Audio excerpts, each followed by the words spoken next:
بسم اللہ الرحمن الرحیم. Dear students of second year, آج ہم نے 11واں چیپٹر شروع کرنا ہے مسٹر چپس کا. کل ہم نے 10واں چیپٹر جو ہے وہ کمپلیٹ کر لیا تھا، اور اس میں آپ نے دیکھا اور پڑھا تھا کہ ایک نیا ہیڈ ماسٹر اسکول کا آ گیا تھا، اور ینگ تھا، بہت ہی اس کی تعلیم بھی سائنسی تھی، اور وہ ایک جدید فکر کا آدمی تھا، سوچ کا آدمی تھا. اس کا جو ہے مسٹر چپس کے ساتھ شروع سے نہیں بنی، اور ان کا ایک جھگڑا ہو جاتا ہے، اور اس نے شروع سے مسٹر چپس کو ناپسند کیا. مسٹر چپس بھی اس کو پسند نہیں کرتا تھا. مسٹر چپس کی پرانی خیالات، اس کے حلیہ، اس کی پڑھانے کا انداز، کوئی ایسی چیز نہیں تھی جو اس کو پسند ہو.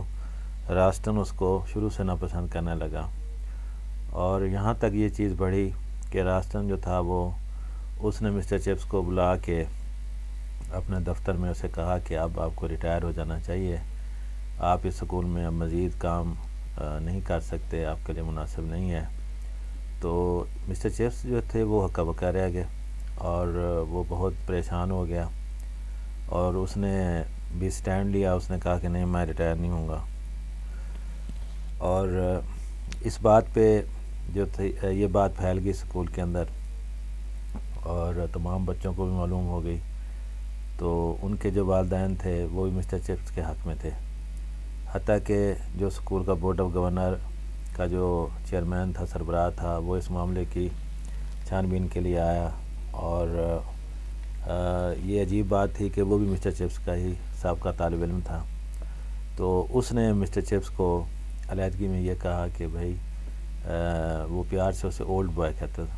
انہوں نے کہا اولڈ بوائے، جب تک آپ اس سکول میں رہنا چاہیں آپ رہ سکتے ہیں، آپ کو کوئی یہاں سے نہیں ریٹائر کر سکتا، نکال سکتا.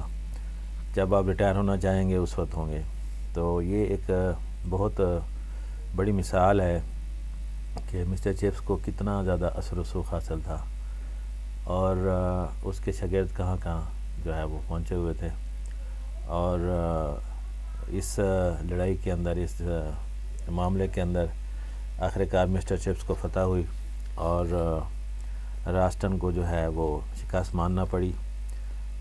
کچھ عرصے بعد راسٹن جو تھا ہی گاٹ ٹرانسفرڈ، اس نے اپنا تبادلہ کرا لیا. تو یہ ایک مسٹر چپس کی بہت بڑی فتح تھی. یہ بہت اہم واقعہ ہے جو اس ناول کے اندر شامل ہے. اس کو آپ نے ضرور بڑے غور سے اور بڑی توجہ سے اس کو تیار کرنا ہے چیپٹر کو، کیونکہ یہ ایک اہم واقعہ ہے اس کی زندگی کا. اس میں سے سوالات آتے ہیں. اب ہم دیکھتے ہیں کہ اس میں کیا لکھا ہے چیپٹر 11 کے اندر. And then the row would raston funny thing chips head never liked him. He was efficient, ruthless, ambitious, but not somehow very likeable. کہ اس میں یہ بتاتے ہیں کہ راسٹن کو شروع سے ہی چپس نے پسند نہیں کیا تھا. وہ بڑا ہی سخت قسم کا تھا، بڑا ہی پرعزم بھی تھا، بڑا قابل بھی تھا، لیکن بے رحم قسم کا انسان تھا. اور یہ چیز جو تھی مسٹر چپس کو پسند نہیں تھی.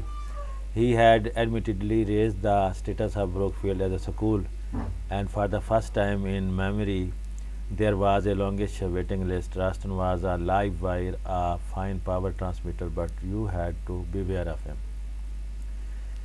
یہ کہا گیا ہے کہ اس کے اندر بے شک بہت خصوصیات تھیں. اس نے سکول کا درجہ، اس کا ایک مقام جو تھا وہ بھی بلند کیا، اور بہت ہی زیادہ متحرک انسان تھا، بہت انرجیٹک تھا. ان خصوصیات کے ساتھ کہ سکول کے اندر داخلہ لینے کے لیے بچوں کی اب ویٹنگ لسٹ بھی لگتی تھی. بہت سے بچے خواہشمند تھے سکول میں داخلے کے، لیکن ان تمام باتوں کے باوجود اس سے خبردار رہنے کی ضرورت تھی، کیونکہ وہ بہت ہی ایک سخت انسان تھا، اور مسٹر چپس کے جو ہے وہ خلاف تھا. وہ روتھ لیس تھا، یعنی بے رحم تھا. Chips had never bothered to beware of him. He was not attracted by the man, but he served him willingly enough and quite loyally, or rather he served Brookfield. He knew that Ralston did not like him either, but that didn't seem to matter. He felt himself sufficiently protected by age and seniority from the fate of other masters whom Ralston had failed to like.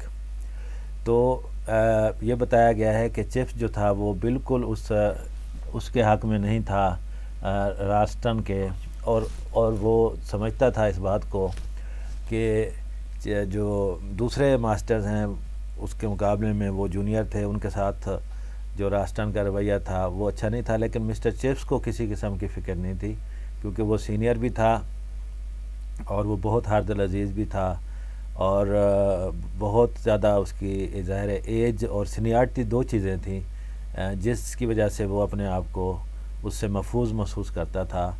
اور رالسٹن جو تھا وہ شروع سے اس نے پسند نہیں کیا تھا. Then suddenly in 1908 when he had just turned 60، یہاں پہ آپ پوائنٹ نوٹ کر لیں کہ 1908 میں یہ واقعہ ہو رہا ہے جب ان کے درمیان جھگڑا ہوتا ہے، اور اس وقت مسٹر چپس کی ایج 60 ہو رہی تھی. 60 years old he was. Came Ralston urbane ultimatum: Mr. Chipping, have you ever thought you would like to retire؟ تو اس نے پوچھا مسٹر چپس کو بلا کہ کیا آپ نے کبھی ریٹائر ہونے کا سوچا ہے؟ آپ ریٹائر ہو جائیں تو بہتر ہوگا. Chips stared about him in that book-linked study, startled by the question, wondering why Ralston should have asked it. He said at length, "No, I can't say that, I have thought much about it, yet." تو یہ کی آواز اس کے منہ سے نکلتی ہے، age کی وجہ سے وہ بوڑھا ہو چکا ہے. تو اس نے اسی انداز میں جو کہ اس کا مخصوص انداز اب بن چکا تھا اس ایج میں، اس نے کہا کہ وہ حیران تھا یہ سوال سن کے کہ اس کو سمجھ نہیں آ رہی تھی کہ اس نے کیوں سوچا ایسا رالسٹن نے. اور اس نے یہ کہا کہ میں نے تو اس بارے میں سوچا ہی نہیں ہے ریٹائر ہونے کے بارے میں. وہ اس سوال سے چونک گیا، پریشان ہو گیا کہ یہ کیسی بات کر رہا ہے. Well, Mr. Chipping, the suggestion is there for you to consider. The governors would of course agree to your being adequately pensioned. تو اس پہ رالسٹن کہتا ہے کہ جو اسکول کے بورڈ آف گورنر ہیں وہ بھی آپ کو ریٹائر کرنا پسند کریں گے، آپ کو پینشن مل جائے گی، آپ چلے جائیں. Abruptly Chips flamed up, but I don't want to retire. I don't need to consider it. اس نے انکار کر دیا صاحب. اس نے کہا میں ریٹائر ہونا نہیں چاہتا، میں اس بارے میں سوچنا بھی نہیں چاہتا، میں اس پہ بالکل متفق نہیں ہوں. Nevertheless, I suggest that you do, but I don't see why I should. تو وہ کہتا ہے نہیں آپ سوچیں اس بارے میں، غور و فکر کریں. تو وہ کہتا ہے کیوں میں سوچوں، میں اس بارے میں سوچنا ہی نہیں چاہتا. In that case things are going to be a little difficult. اب وہ اسے دھمکاتا ہے مسٹر چپس کو کہ پھر ذرا آپ کے لیے معاملات جو ہے مشکل ہو جائیں گے، آپ کے لیے ڈیفیکلٹی ہو جائے گی تھوڑی سی نا. تو ڈرانے کی کوشش کی اس نے. Difficult why difficult? تو کہتا کیا مشکل ہوگی میرے لیے. یعنی وہ ڈٹ گیا، وہ ڈرا نہیں اس بات سے کہ اس کو یہ کہا جا رہا ہے. And then they set Ralston getting cooler and harder, Chips getting warmer and more passionate, till at last Ralston said icily, "Since you force me to use plain words, Mr. Chipping, you shall have them. For some time past you haven't been pulling your weight here. Your methods, teachings are slack and old-fashioned. Your personal habits are slovenly, and you ignore my instruction in a way which in a younger man I should regard as rank insubordination.